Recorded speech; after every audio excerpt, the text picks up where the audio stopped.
6. The Prime Minister faces questions from the Liason Committee of MPs later on this morning.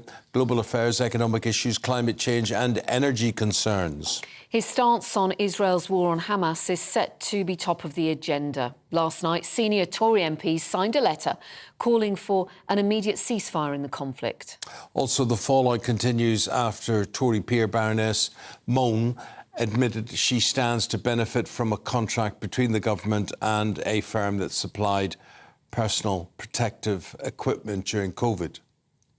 Well, let's bring in our political correspondent, Katherine Forster, for the latest. Good morning, Katherine. We're talking there about the questions that Rishi Sunak is likely to face.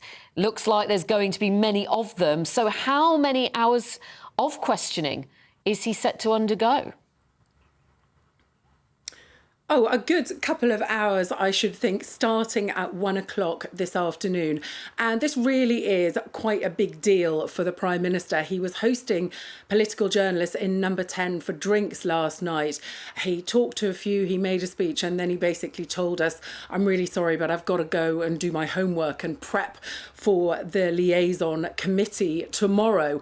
And well, he might. The Prime Minister meets with the Liaison Committee a couple of times a year. It's basically made up of all the chairs of all the other committees, the Home Affairs Committee, the Defence Committee, the Foreign Affairs Committee, Public Accounts Committee. So basically all the bosses of those committees get together in the Liaison Committee and they can ask the Prime Minister absolutely anything. So he's really got to be on top of the detail. They will not go easy on him at all. So expect, yes, Baroness Michelle Mone, after that extraordinary car crash interview the other day, the issue of PPE, all the wasted money, potential corruption to feature heavily. Also, the Rwanda plan, because the chairs of both, Labour chairs I should say too, both the Home Affairs Committee and the Public Accounts Committee wrote to the government spending watchdog last week asking for the government to explain itself over its plans for Rwanda.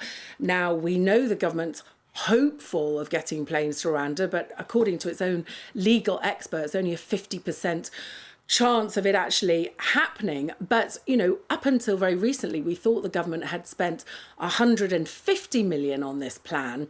And then it's transpired in the last days that it's spent more than double that. So they will want to be finding out exactly what we are getting for the money, given that not a single person has gone there. I expect there'll also be a lot of focus on the situation in Gaza, in Israel, on the shifting position of the government now calling for a sustainable ceasefire.